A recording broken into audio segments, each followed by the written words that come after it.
சீதை அந்த இடத்துல கோல்டு ஜரியில கட்டிட்டு அது எப்படி கீழே விழுந்திருக்கும். அதுக்கு வால்மீகி சொல்றார், ராத்திரி அவளுக்கு தர்பத்துல ஒரு படுக்கை போட்டா இல்லையா, அந்த தர்பை நூல்ல அந்த அந்த ஜரி நூல் மாட்டின்னு வெளியில வந்திருக்கும். சரி சரி, இதனால இதுக்கும் பரதனுக்கும் என்ன சம்பந்தம்னா, பரதன் எந்த நோக்கத்தோட வரான், நான் ராஜ்யம் ஆள மாட்டேன், ஆளக்கூடாது, அண்ணாதான் ஆளணும். அவனோட மக்சத், நார்த்ல எல்லாம் சொல்லுவாங்க மக்சத் கியா ஹை, ஆப்ஜெக்டிவ் என்ன? Objective is to see that he doesn't rule and his brother rules. So the first part of the objective was that he will not rule. நான் ஆள மாட்டேன். அந்த கோரிக்கையோட வரார். நான் ராமாயணத்தை சொன்னேன், சீதையின் அனுகிரகம் இல்லைன்னா எதுவுமே நடக்காது. முதல்ல சீதையின் ஜரிகையை பார்த்தார். ஜரிகையை பார்த்த உடனே அவளோட அனுகிரகம் கிடைச்சுடுத்து. அவ்வளவுதான். இப்போ பெருமாளை கோவிலுக்கு போறோன்னா அவருடைய துளசி ஒன்னே போருமே அவரோட அனுகிரகம் பெறுவதற்கு. அந்த ஜரிகையை பார்த்தோம்னா அவருக்கு தோன்றது சீதையின் அனுகிரகம் உண்டு. நேர இப்போ சித்திரக்கூட்டத்துக்கு போறார். சித்திரக்கூட்டத்துக்கு போன உடனே அங்க ராமர் உட்கார்ந்து இருக்கார். ராமர் கிட்ட போய் கதறார், அண்ணா நீ திரும்பி வந்துடும். அண்ணன் ராமர்லாம் சொல்ற, இது என்ன நன்னா இல்லப்பா, அப்பாவுக்கு சத்தியம் பண்ணி கொடுத்துருக்கேன், media has reported that I will be away from Ayodhya for 14 years. If I get back, then Arnab will question. ராத்திரி லோ கத்திட்டு வரவர். அதனால நத்திங் டூயிங் பேட்டா, 14 years के बाद ही मैं आऊँगा. அவர் ஹிந்தியில் பேசுவார். நம்ம இங்கேருந்து போய் உட்காந்து ஹிந்தி தெரியாது போடா டிஷர்ட் எல்லாம் போட முடியாது. அவர் ஹிந்தியில் பேசுவார். இப்போல்லாம் ஹிந்திலேன்னு தெரியலன்னா மீட்டிங்லேருந்து அனுப்பிச்சுட்றா பாருங்க. அதனால அதிரோஹாரிய பாதாபியாம் பாதுகே ஹேம பூஷிதே. அப்போ சீதை கிட்ட போய் ராமர் சொல்றார், பரதன் வந்திருக்கான்னு சொன்னா அவளுக்கு இந்த வார்த்தாலாப்பம். முதல்ல லக்ஷ்மணன் சந்தேகப்படுறார், அப்புறம் அபச்சாரப்பட்டுட்டோன்னு நினைக்கிறார். அப்புறம் பரதன் வரார், வந்துட்டு சொல்றார், அண்ணா நீ வரணும். ராமர் முடியாதுப்பா, என்னால வர முடியாது. இப்ப ராமரும் வரமாட்டேங்கிறார், பரதனும் நான் ஆட மாட்டேங்கிறார். ஒரே ப்ராப்ளம், catch 22 சிச்சுவேஷன். அப்போ வசிஷ்டர் ஒரு விஷயம் சொன்னார். வசிஷ்டர் சொன்னார், ஏண்டாப்பா அவளை எடுத்துக்கோயேன். அவளேன்னு சொன்னோன்னு எல்லாரும் சீதையை பார்க்குறா. சீதை மத் ஆயியே மேரே பாஸ், மே நகி ஆவுங்கி. அவளை எடுத்துக்கோனா என்ன புரிஞ்சுட்டேன்னா லக்ஷ்மணன் புரிஞ்சுட்டு, ரொம்ப சாமர்த்தியசாரி லக்ஷ்மணன். உள்ள போய் அவளை எடுத்துன்னு வர. மீடியாலாம் அப்படியே ஜூம் பண்றா கேமரா வச்சு. யார் அவள்? பார்த்தா ராமருடைய பாதுகை. ஏன் சார் அவள்னு சொல்லணுமா? அதுன்னு சொன்னா போறாது, அக்ரிணை இல்லையா, ஒரு இன்சென்ஷியன்ட் ஆப்ஜெக்ட் தானே, அது அதுன்னு தானே சொல்லணும், இட்டு தானே சொல்லணும். சம்ஸ்கிருதத்துல பாதுகா அப்படின்னா ஸ்திரீலிங்கம், பெண்பால். பாதுகா தேவின்னு பேர். அதனால தான் நம்ம ஆச்சாரியன் பாதுகையெல்லாம் வீட்டில் வச்சுருக்கோம். அது ஒரு ஆப்ஜெக்ட்னு நினைச்சா ஆப்ஜெக்ட் எதுக்கு வைக்க போறோம்? ஆச்சாரியனுடைய அனுகிரகம் பெற்றால் அச்சேதன வஸ்துவுக்கும் சைத்தன்யம் உண்டாகும். அது ஒரு பாதுகா தேவி. பாதுகா தேவி ஏழை பண்ணின்னு வர.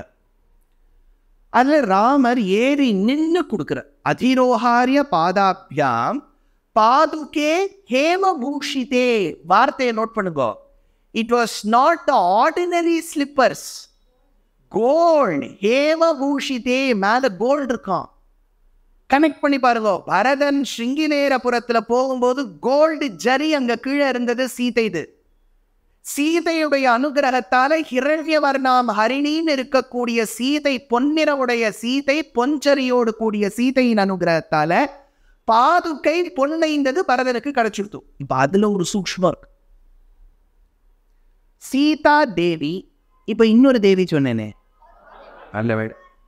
பாதுகா தேவி.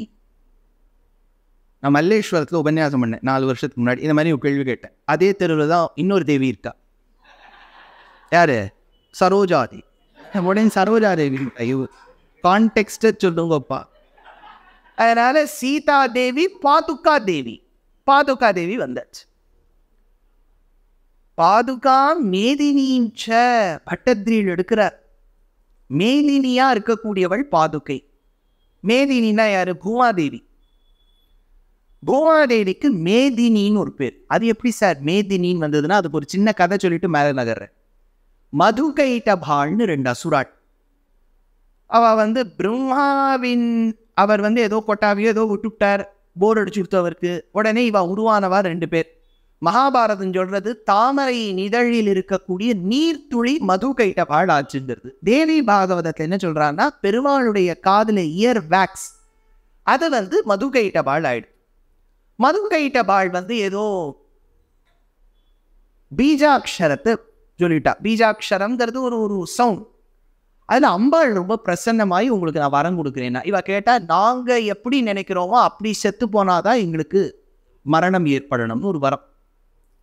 பாடாப்படுத்தினா போட்டு வேதங்கள் எல்லாம் மறைச்சு வச்சா. அப்போ பிரம்மா ஒரே அழுதுட்டார். ஐயோ இந்த மாதிரி நம்ம இது ஒரு கொட்டாவை விட்டு இந்த மாதிரி மோசமாக போயிடுது காதை, இந்த அசுராளை தகர்க்க வரமாட்டியா பகவானேன்னு சொல்லும்போது பகவான் பரிமுகமாய் அருளிய நம் பரமன் காண்மின்னு ஹயக்ரீவராக வந்தார். கரெக்டாக நங்கநல்லூரில் சொல்கிறேன் பாருங்க. ஹயக்ரீவர் ஞானானந்தமயம்னு ஹயக்ரீவர் பிரத்யக்ஷமாய் தொலைந்த வேதத்தை பிரம்மா கிட்ட கொடுத்து மது கைட்டபாள் கிட்ட பெருமாள் ஒரு வரம் கேட்டார். எப்படி இருக்கு பாருங்க. மது கைட்டபாள் சொன்னா நீ நன்னா இருக்கப்பா பார்க்கறதுக்கு, உனக்கு நான் ஒரு வரம் கொடுக்குறேன். நான் பெருமாள் கேட்டார் என் கையால தான் உங்களுக்கு மரணம் வரணுங்கிற வரத்தை கொடு. உடனே அந்த மது கைட்டபாளை வச்சுட்டு பெருமாள் என்ன பண்ண நசிக்கிட்டார். ஏன் சார் இவரே மர்டர்ல எல்லாம் இன்வால்வ் ஆகலாமான்னு 2 அசுராள் நன்ன இப்படி நசுக்கிவிட்டார். இவாளை நசுக்கினோம்னா உடம்புல இருக்கக்கூடிய பாடி ஃபேட் கொழுப்பு, அதுக்கு மேதஸ் அப்படின்னு பேர். அந்த கொழுப்பு எங்க வைக்கிறதுன்னு தெரியல பகவானுக்கு. பூமியில இருக்கக்கூடிய மலை பூமி மேல எல்லாம் தடவிட்டார் பட்டர் மாதிரி. மேதஸ் என்கின்ற கொழுப்பால் தடவப்பட்டவளுக்கு பூமி தேவிக்கு மேதினி. பாதுகா மேதினிச்ச அப்படின்னா மேதினா பூமி தேவி, பாதுகையை எழுந்தருள பண்ணினதான் பாதுகா தேவி தான் பூமி தேவி. அப்போ பூமி தேவி யாரு? ஸ்ரீதேவியினுடைய அம்சம். ஜெகன்மாதா மகாலட்சுமியினுடைய அனுகிரகம் தான் பூமி தேவி. அப்போ பரதன் அண்ணா திரும்பி வந்தால்தான் ஒன்று நினைக்கிறான், அவனை ஆள விடல. ராமர் நான் காட்டுல இருக்கணும்னு நினைக்கிறார், அவரையும் இருக்க வச்சுட்டா. அப்போ மகாலட்சுமியுடைய அனுகிரகத்தால தான் பாதுகா தேவி போட்டு பரதனையும் சமாதானப்படுத்தி ராமரையும் சமாதானப்படுத்தினார். டாபிக் என்ன? ஸ்ரீராம பக்தி சாம்ராஜ்யம், ஸ்ரீராமர். இதுல இன்னொரு கண்டினியூவேஷன் இருக்கு. இப்போ பாதுகா தேவி கோல்டு பாதுகையா, அந்த கோல்டு பாதுகை யாருக்கு கிடைச்சது? பரதனுக்கு கிடைச்சது. ராமர் 14 இயர்ஸ் கழிச்சு திரும்பி வந்துட்டார். அந்த பாதுகா தேவி தான் வெகு காலமாக ஸ்ரீரங்கத்தில் இருந்து ஸ்ரீரங்கத்தில் இருக்கக்கூடிய ரங்கநாதர் அந்த பாதுகையை தரித்து கொண்டு காவேரிக்கு சென்றாராம். ஏன்னா பெருமாள் காவேரிக்கு போவார். அந்த காவேரியில் பெருமாள் ஸ்வர்ண பாதுகையோட இறங்கினாராம். ஏன் சார் பாதுகையை கழட்டிட்டு தானே இறங்கணும்? அவர் ராஜா, அவர் என்ன வேணாலும் பண்ணுவார். அவர் பாதுகையோட இறங்கியிருக்கார். பாதுகை எந்த மெட்டலோட இருக்கு? கோல்டு. கோல்டோட இறங்கி காவேரியில தீர்த்தமாடினத்தினால காவேரியில கொஞ்சம் கோல்டு கலந்து, லிக்விட் கோல்டு. அதனால தான் காவேரிக்கு பொன்னீர் பேர் ஏற்பட்டதாம். வருங்க